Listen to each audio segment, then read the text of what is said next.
Min dan ix-xahar għall-ewwel darba studenti li qegħdin jaspiraw li jkunu gwidi turistiċi għandhom l-opportunità li jiksbu liċenzja ta' apprentistat. Dan permezz ta' introduzzjoni ta' liċenzja ta' apprentistat li permezz tagħha studenti gwidi se jkunu jistgħu jipprattikaw ix-xogħol ta' gwida waqt l-istudji tagħhom. L-uffiċjal fil-Ministeru għat-Turiżmu André Zammit li ħadem bisħieħ sabiex dan iseħħ għalmana li qabel dan studenti setgħu biss jipprattikaw ta' gwidi wara li jlestu l-kors li jkunu qed isegwu.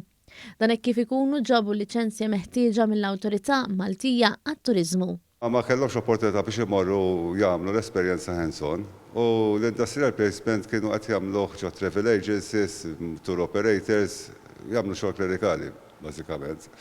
Allura din il-liġi issa ħadd ippermetti l-istudenti li huma qed isegwu kors għal gwidi turistiċi billi jagħmlu hands-on experience ta' dak li verament qegħdin jistudjaw.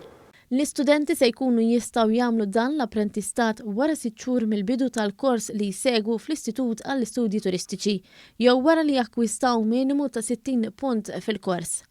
Dan biex fis-sajf u fit-tieni sena ta' dan il-kors li jkunu qed isegwu jkunu jistgħu jieħdu l-esperjenza mingħajr il-ħtieġa ta' gwidi professjonali. Il-Ministru għat-Turiżmu Giulia Farrugia Portelli qalet kif din il-bidla hija strument biex iż-żgħażagħ ikomplu jiġu inċentivati lejn karriera fl-industrija tat-turiżmu.